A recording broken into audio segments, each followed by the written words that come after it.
कुरुक्षेत्र लोकसभा क्षेत्र से भारतीय जनता पार्टी के प्रत्याशी नवीन जिंदल ने आज आम आदमी पार्टी पर करारा हमला बोला है। उन्होंने कहा कि जिस पार्टी पर आतंकी संगठनों से 125 करोड़ रुपए का चंदा लेने का आरोप लग रहा है, वो देश का भला क्या सोचेगी।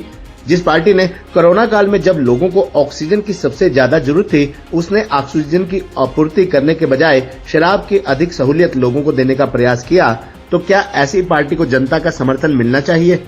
नवीन जिंदल आज रादौर विधानसभा के गांव गुंदियाना, ऊंचा चंदना, दौलतपुर, सारण, रपोली, मसाना, रागडान, खेड़ी, लखा सिंह, अंटावा, सागड़ी, टोपरा, नगला, जगुडी, बैंडी, खजूरी, बकाना, दामला, जुब्बल, अलाहर व पालेवाला में जनसभाओं को संबोधित कर रहे थे, जिसके बाद उन्होंने रादौर में रोड शो भी निकाला। ये रोड शो जहारवीर गोगामाड़ी से शुरू होकर मुख्य बाजार से होता हुआ वापस गोगामाड़ी परिसर में समाप्त हुआ।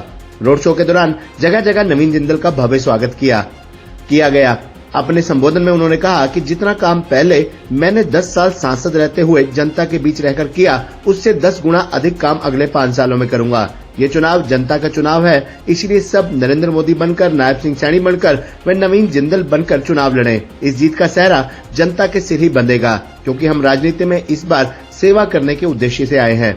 नवीन जिंदल ने कहा कि आज पूरे विश्व में प्रधानमंत्री नरेंद्र मोदी के मुकाबले में कोई नहीं है।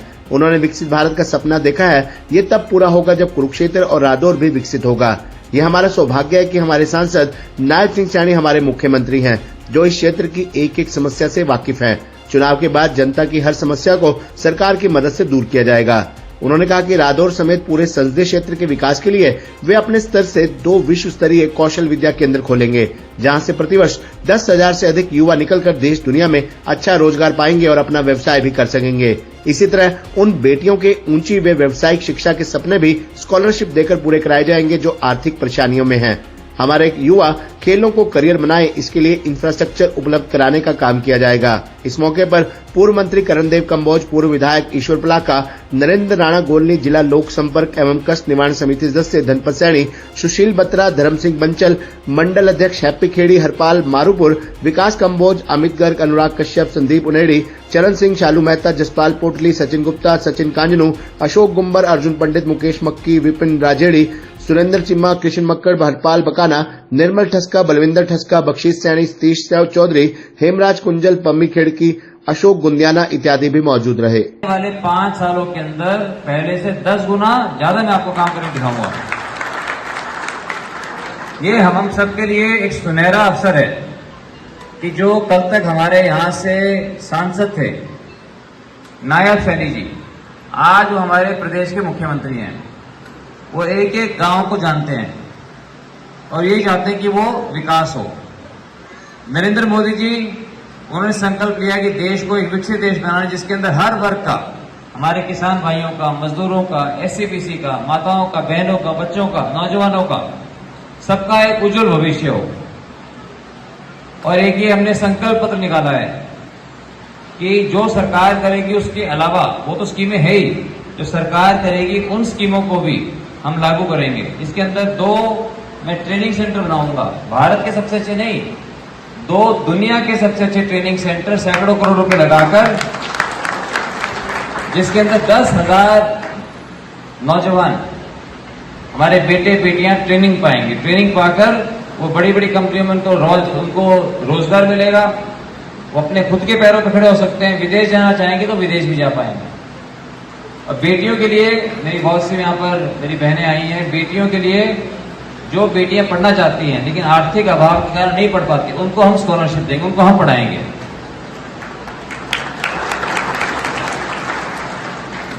युवाओं के लिए, स्पोर्ट्स के लिए, गांव-गांव के अंदर जिम बनाना, क्योंकि मैं चाहता हूं कि हमारे युवा अपनी सेहत को बनाने में लगे, फिट रहें, ना कि किसी तरह का नशा करें। तो मेरे बहुत से सपने हैं, आप लोगों के आशीर्वाद से, परमात्मा का दिया हुआ सब कुछ है। मेरे मन में एक ही बात है कि हम आपकी सेवा करें, मैं काम करके दिखाऊं आप लोगों को। जब कोरोना के समय किस चीज की कमी हुई थी? ऑक्सीजन की। याद है आपको? ये ऑक्सीजन की कमी हो गई थी और बहुत पूरे देश के अंदर हजारों लोग मर रहे थे ऑक्सीजन की कमी के कारण।